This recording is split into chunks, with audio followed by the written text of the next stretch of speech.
A Moment with Dr. Audreyann Moses.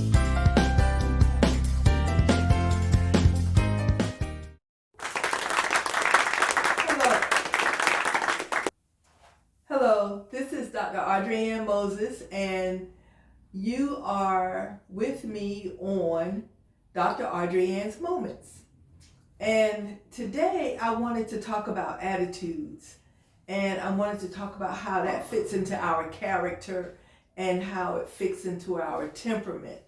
You know, a lot of times you hear people say, "Oh, I was born this way," or "She was born that way," or "That's just how they are. You know, we just have to deal with it." No. God did not make us to use that as an excuse to just continue to be the same way all the time. God made us so that we evolve, so that we grow, so that we become more and better, not so that we can stay in the same place. So what I wanted to talk about today was, how do we judge our character based on our personality, our temperaments based on our personalities? So first I want to start with temperament. You are born with a temperament. Everybody is born with a temperament. So when you have children, and you may have some children that are born, babies are very quiet and they're very, they just get along. And then you have babies that are very fussy, and they don't really take to people well, or they cry a lot for whatever reason. They always want attention. Those are still all part of our temperament, and we grow with that. Some research says that temperament cannot be changed, that whatever temperament you are born with, that's your temperament. If you are born with the type of temperament that you are a quiet person, maybe you're shy, those things do stay with you, but you have to learn how to work within it. Some people don't learn how to work within it. If you are kind of fussy and prudish, I guess I could say, or if you are the type of person that's always causing havoc, you're fussy about everything, you complain about everything, even from a child. Nothing is ever right, or whatever. Those things can continue to live with you throughout. If you're the type of person that's happy-go-lucky and you just get along with everybody, you never meet a stranger, you play well with others, that temperament will go with you for the rest of your life.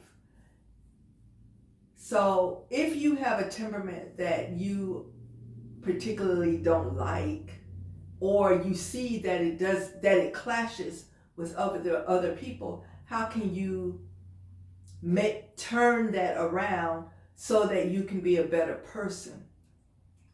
I'm not saying that quiet people need to be loud or loud people need to be quiet. That's not what I'm saying. What I'm saying is we have to look at just how we can curve our temperament so that it fits in where we are. Personalities. We have many personalities. We have a personality for church. We have a personality for our parents. We have a personality for our siblings. We have a personality for our friends, our co-workers, just meeting someone in the street. We have a personality for people that we are wanting to have a relationship with. So and that's all natural. That is not the same as what we would call multiple personalities. It's actually called dissociative identity disorder. But that is not what I'm talking about. That is a mental health issue. What I'm talking about on a normal, everyday basis, if you think about it, is your temperament at school or at work, your personality at school or at work the same as it would be if you were at home with your family? More than likely it is not. even if you are normally a quiet person, so you're going to be quiet at work, you're going to be quiet at home. Yes. But the way you react to people at work is not going to be the same way that you react to people at home. It's the same with church, or like I said, family or relationships or anything.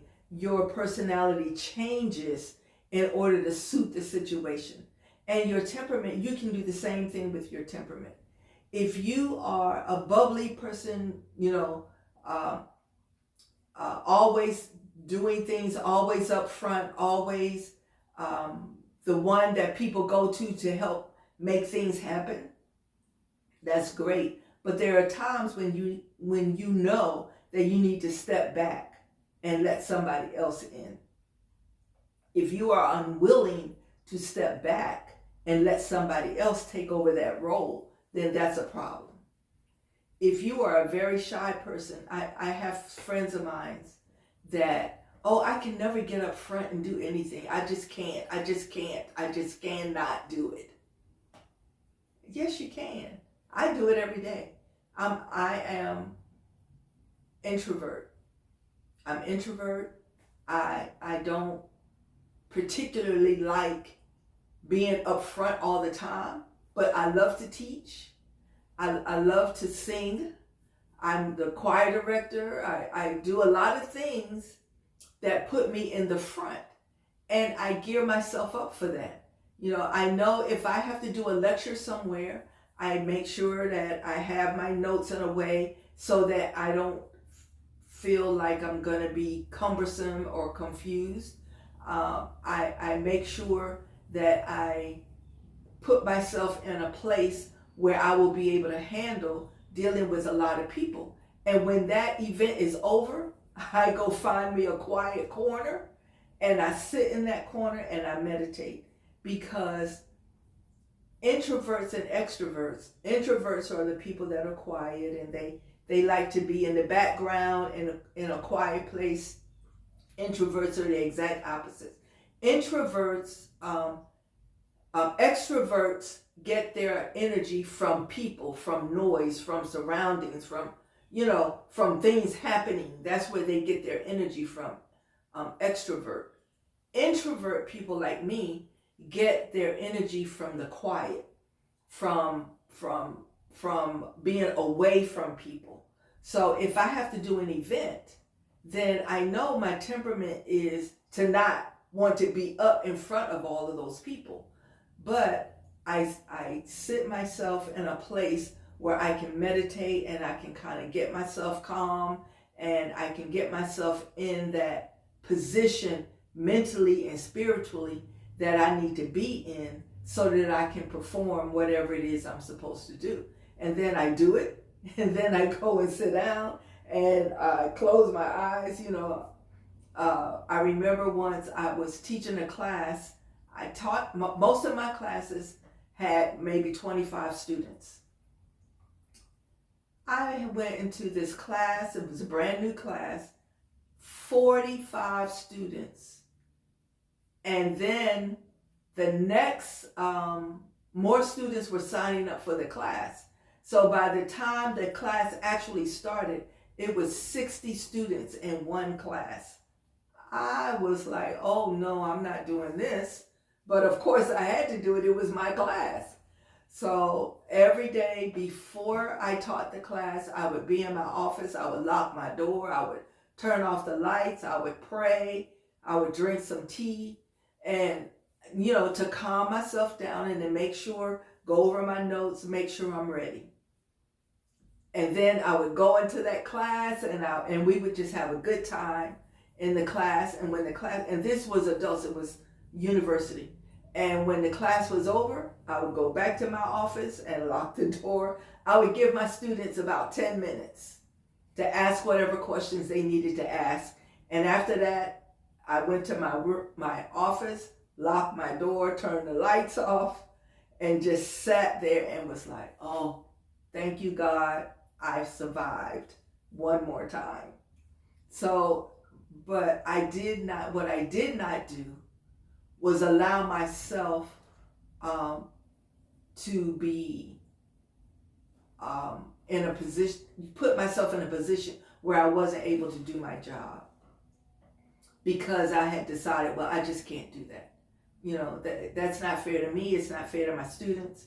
And in your case, it would not be fair to you, and it would not be fair to whatever audience needs to hear what you have to say, because God has put words in you that somebody else needs to hear. So we're going to come back and we're going to talk more about how to deal with all those personalities we have. Yes, it's been a year and Tasty Wings is bringing you tasty wings and much more. Tasty wings and seafood. Check out their tasty menu where everything is fresh and cooked to order. So whether you want Philly cheesesteak, shrimp, crab legs, country boil, fried oyster, and crawfish. They have shrimp fried rice, chicken fried rice, beef fried rice, house fried rice. Man, they even have 30 wing flavors. And you can also check out their combo special for $9.99 where you can get 10 wings, fries, and a drink. All of this is at Tasty Wings and Seafood, located 1711 Bypass 72 Northeast Greenwood. They're open Monday through Thursday from 11 a.m. to 10 p.m. Friday and Saturday, 11 a.m. to 10:30 p.m. And every Sunday from 11:30 a.m. until 9 p.m. You can always call ahead at 864-538-4416. That's 864-538-4416. That's Tasty Wings and Seafood. I'm Mac Hardy. Come on down to McCormick Tire and Oil. We open Tuesday through Saturday from 7:30 to 5. And we specialize in oil, tires, and brakes, wheelbarrows, CV axles. And but military discount is every day. And on Wednesday we have Senior Citizen Day. So come on down to McCormick Tire and Oil. We got everything you need. Thank you.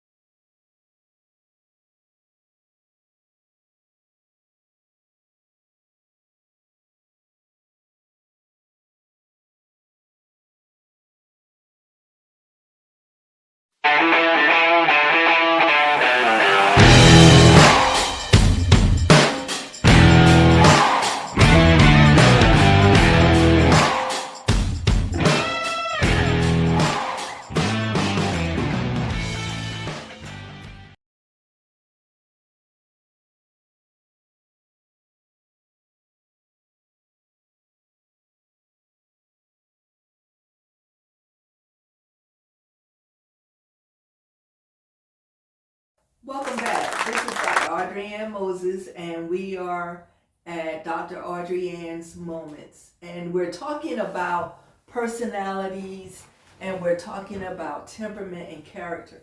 Now, I haven't really talked much about character, so let me talk about that. What does that mean when we talk about our character? Characters, we can change our character, but it's something that we have to work on.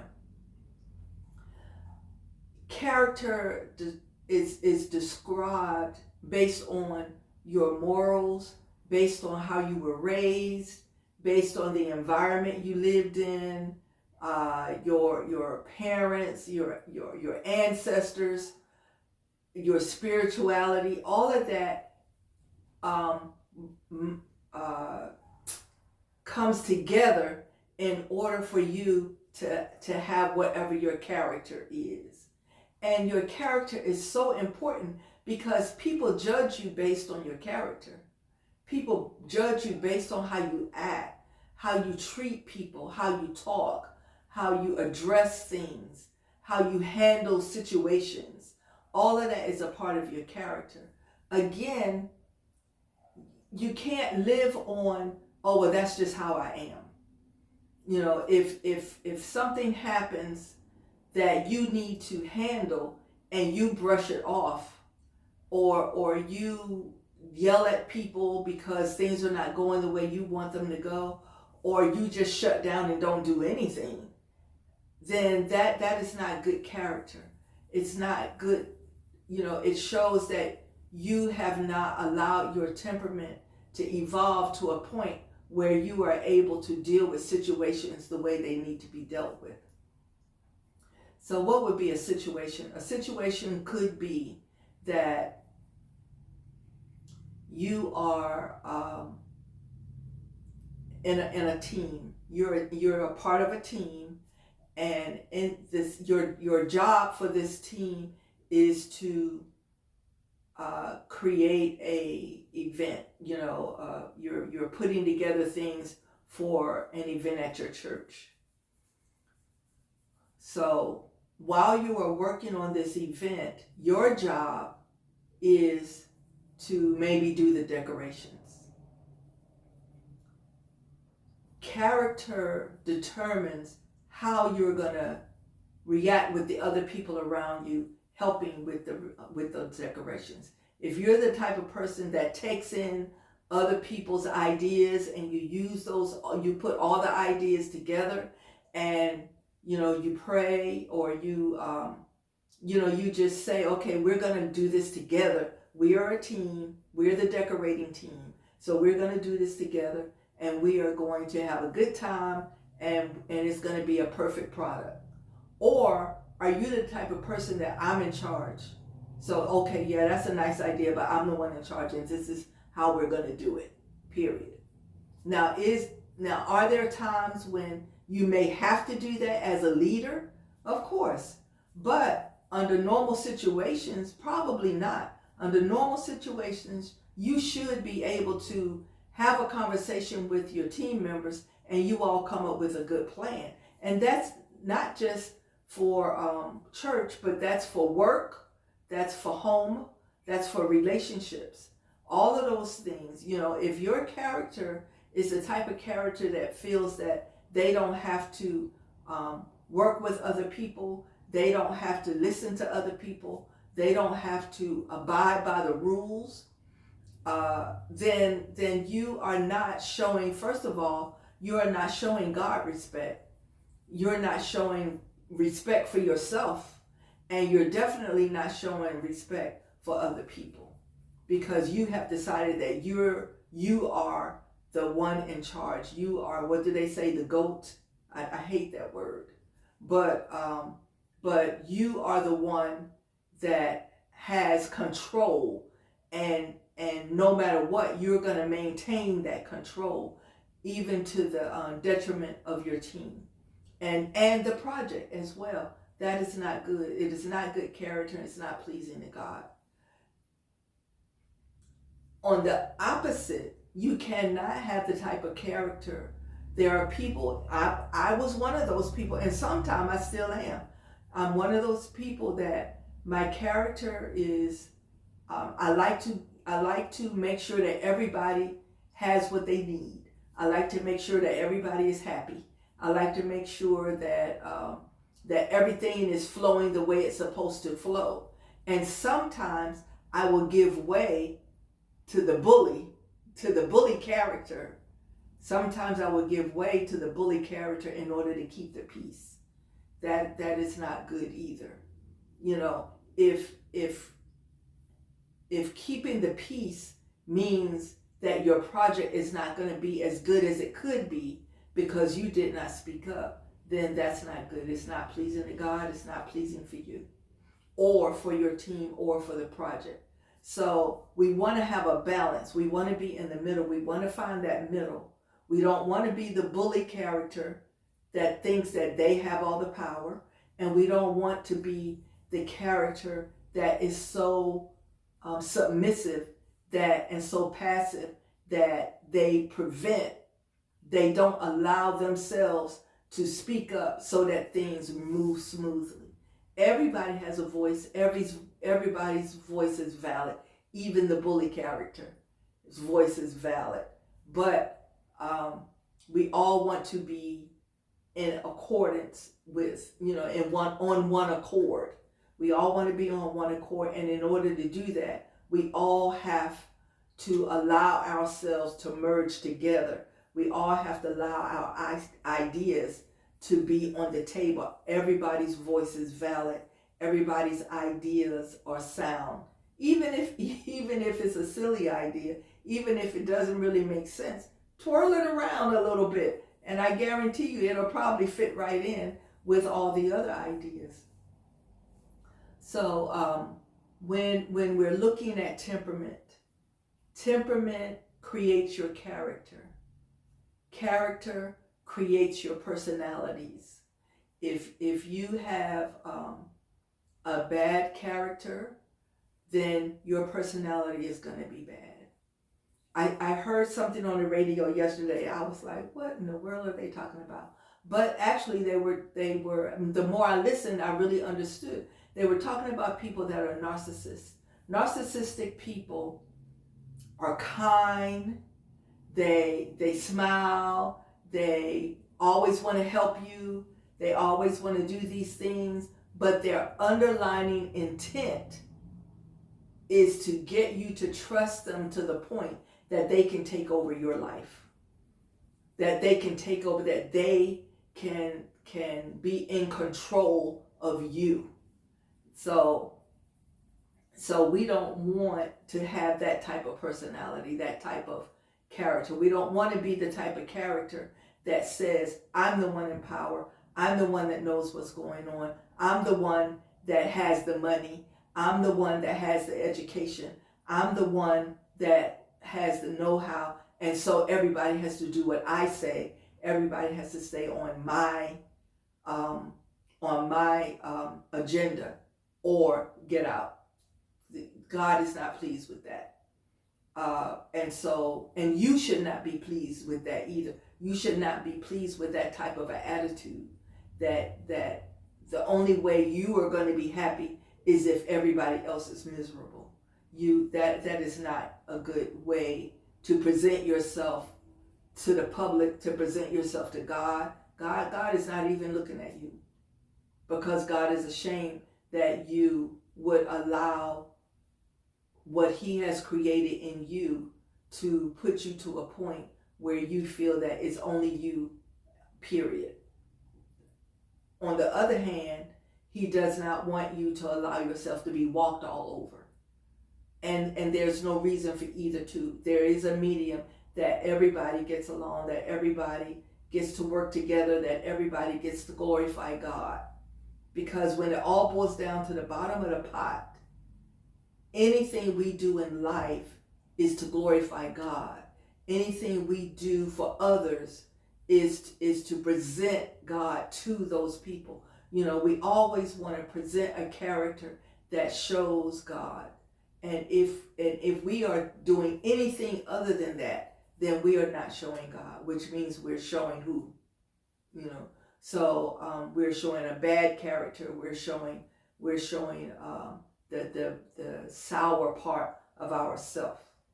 So let's try to make sure that when we are looking at how we want to present ourselves, that we keep these things in mind, that we keep in mind our temperament, that we keep in mind our character, that we keep in mind our personalities. And we will be right back, and we will talk about how to make sure that we are in sync.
have been talking about temperament, we've been talking about character, we've been talking about personalities, and how we actually do have control over those things.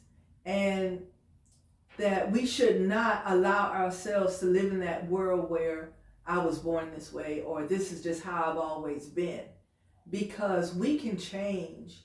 God gives us the ability to make changes in our life so that we can be able not only to do the things that He has put us on this earth to do, but to help other people to see that that change is possible.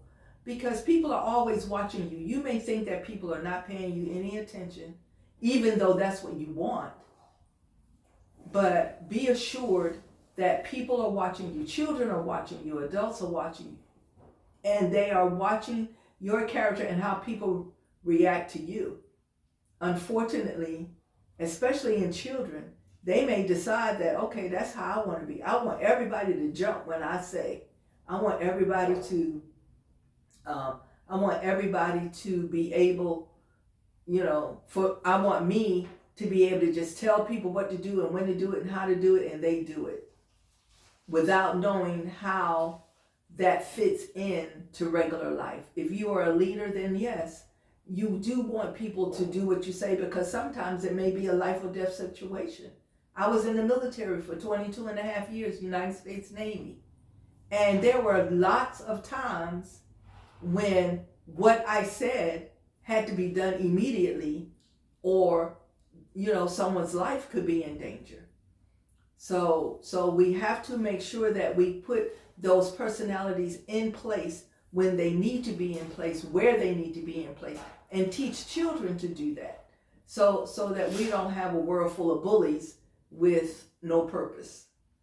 So I thank you, and I hope that I have given you something to think about, and that you will live your life in a way so that you are pleasing to God and pleasing to others, and most importantly, pleasing to yourself.